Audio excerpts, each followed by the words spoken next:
আল্লাহ রাসূল সাল্লাল্লাহু আলাইহি সাল্লাম একটা ভরা মজলিসে বললেন, এখন এক সাহাবী এসে এখানে বসবে, এই সাহাবীটা জান্নাতি।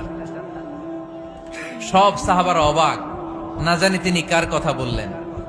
সবাই দেখতে পেলেন ইন দ্য মিন টাইম এক আনসারী সাহাবী এসে এই জায়গাটাতে বসলো। তার কয়েকদিন পরে আরেকটা ভরা মজলিসে আল্লাহ রাসূল বললেন, এখন এই মাত্র এক সাহাবী এসে এখানে বসবে, এই সাহাবীটা জান্নাতি। ঠিক ওই দিনও ওই আনসারী সাহাবীটা এসে ওইখানে বসেছে। আবার কয়েকদিন পরে আল্লাহ রাসূল সাল্লাল্লাহু আলাইহি ওয়াসাল্লাম বললেন, এই মুহূর্তে এই মজলিসে এমন এক সাহাবী ঢুকবে, এই সাহাবীটা জান্নাতি। সবাই খেয়াল করে দেখলো, ওই যে আনসারী সাহাবীর কথা রাসূল সাল্লাল্লাহু আলাইহি ওয়াসাল্লাম আগে বলেছিলেন, ওই সাহাবী এসে ইন দ্য মিন টাইম ওই জায়গায় বসেছে। চিল্লায় পড়েন সুবহানাল্লাহ। সব সাহাবীরা অবাক হয়ে গেলেন। ঘটনা কি? কি এমন গোপন আমল করে এই সাহাবী, যে গোপন আমলের কারণে তিনটা ভরা মজলিসে বিশ্বনবী এই সাহাবীকে বললেন জান্নাতি।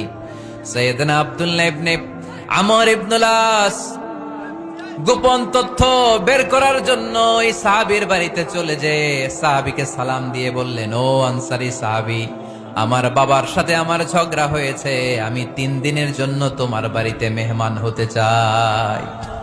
কয়দিনের জন্য?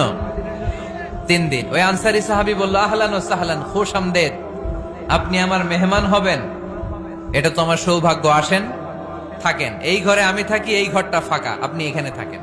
এবার আব্দুল্লাহ ইবনে আমর ইবনুল আস খেয়াল করলেন কোন গোপন আমল করে কিনা, কোন নেক আমল আছে কিনা এই সাহাবীর, যে কারণে তিনবার বিশ্বনবী এই সাহাবীরে জান্নাতি বলেছে।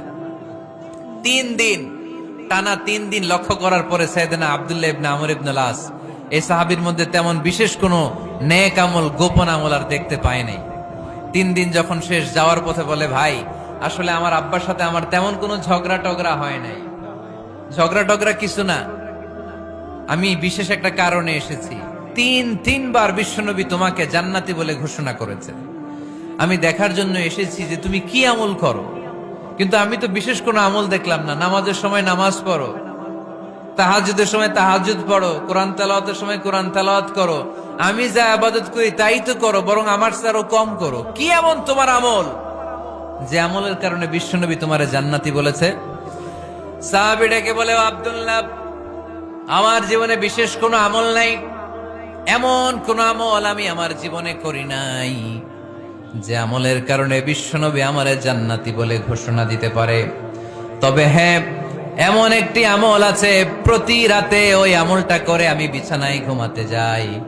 প্রতি রাতে এশার নামাজের পরে আমি যখন আমার বিছানায় ঘুমাতে যাই, আমি আমার অন্তরে কারো ব্যাপারে কোনো ঘৃণা, কোনো ক্ষোভ আমার অন্তরে